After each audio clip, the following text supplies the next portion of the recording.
Hi, beautiful souls. Welcome back to Rainbow Children of the Light.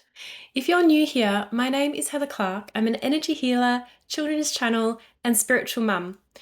And this space is really about supporting parents to understand and connect with their children on a deeper soul level. Today, I want to talk about something that I know so many mums are navigating right now, and that's anxiety in our children. And honestly, I feel like this is a conversation that is needed more now than ever because so many sensitive children are struggling right now. They're overwhelmed, they're anxious, they're emotionally overloaded. And as mums, it can feel really hard to know how to help. Especially when you can feel that there's something deeper going on. You might notice that your child absorbs everyone's emotions or becomes overwhelmed really easily, or struggles in busy environments, or just feels things really deeply. I know that one of my daughters is just this in a nutshell. And sometimes as spiritual mums, we can sense that our own child's anxiety isn't just behavior. There's often an energetic and emotional layer underneath it all. So, in today's episode, I really just want to talk heart to heart about what anxiety can sometimes look like in sensitive children, why these children experience the world differently, and some gentle ways we can support them without trying to, in commas, fix them, fix who they are. So, one thing I've noticed over and over with sensitive children is that they feel everything. They feel tension in the home, emotions that people aren't even saying out loud, overstimulation, loud environments, pressure, collective energy, conflict, stress, and sometimes they're absorbing these emotions that don't actually belong to them. And that's because of their nervous system can become because of that, their nervous system can become really overstimulated and overwhelmed. So, anxiety doesn't always look the way that we expect it to either. Sometimes it's not obvious, like an obvious fear. It can look like meltdowns or anger, clinginess, tummy aches, struggling to fall asleep at bedtime, perfectionism, school refusal, emotional shutdown, needing constant reassurance, or becoming really controlling.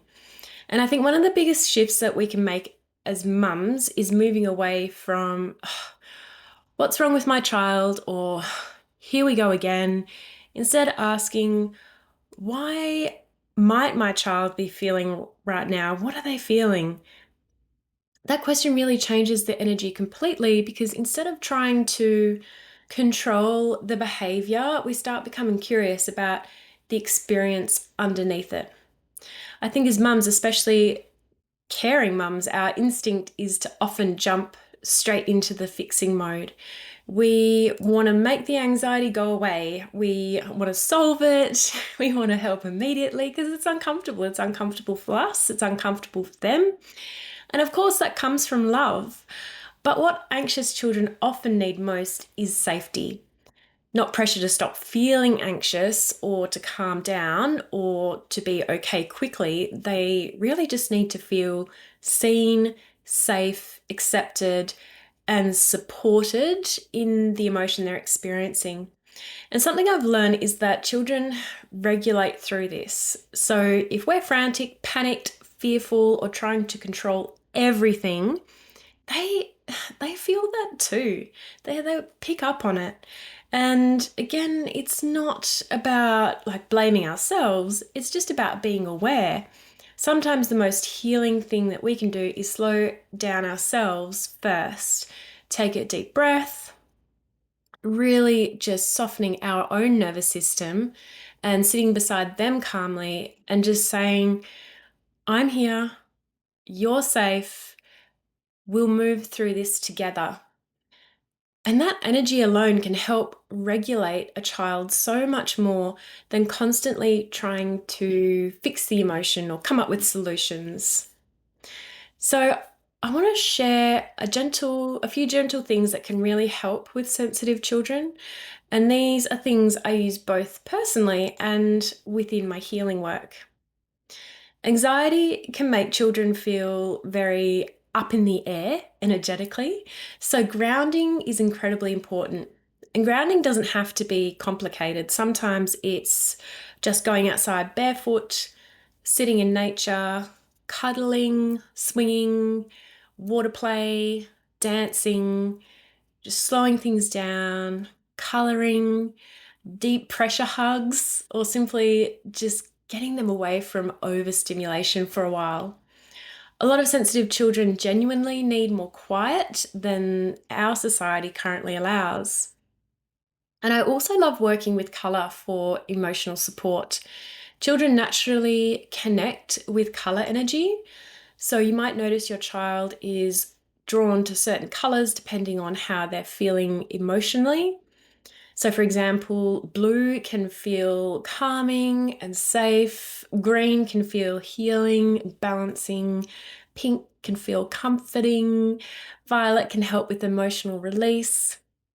And sometimes even asking, what color does your body need today, can really help children start tuning into themselves emotionally. It kind of creates a link. And it also helps them feel empowered instead of helpless. And to help with this, I actually have a free downloadable emotional color chart that helps with this, being able to link the colors and the emotions, as well as calling in some angels as well. So I'll pop the link for that in the show notes.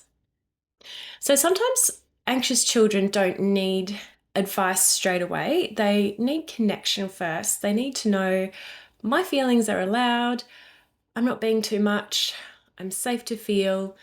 And honestly, sometimes just sitting beside your child calmly while they're crying is actually deeply healing. And we don't always have to rush to the emotional solution straight away. We're going to teach empowerment, not fear. I think this is really important in spiritual parenting. We want children to feel supported spiritually, but not fearful of energy.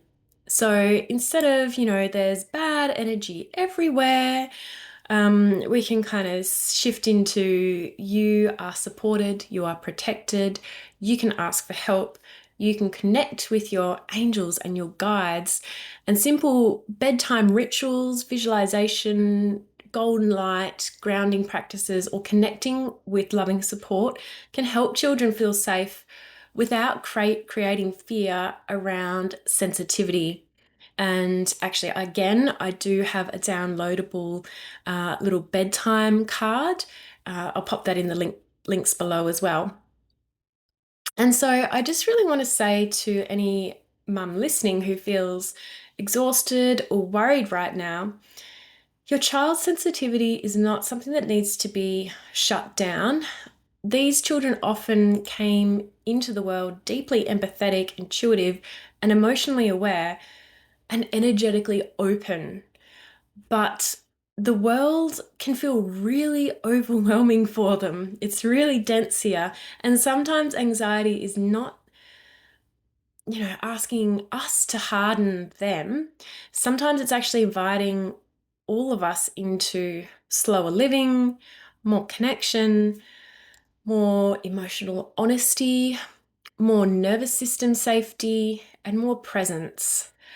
And you don't need to do this perfectly because it is so hard in the society that we live in now. I find myself rushing around and not being able to give enough time to my kids at times when they just need that little bit more space to transition or to adjust or to decompress. So again, this doesn't have to be done perfectly, but even if you can be mindful of it, it really does make a difference. So your calm presence matters so much more than that perfection ever will. So thank you so much for spending this time with me today. If this episode resonated with you, I'd absolutely love for you to subscribe or leave a review or share this with another spiritual mum, whoever may need to hear it. And if you're wanting deeper support for your child, you can explore my healing sessions and free resources. You can also come and join our beautiful free Facebook community, Rainbow Children of the Light, where we talk about spirit-led parenting, emotional support, energy tools, and raising conscious children together. All the links are below.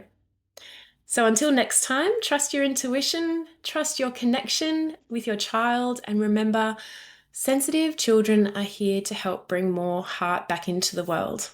So sending you so much love to you and your little one.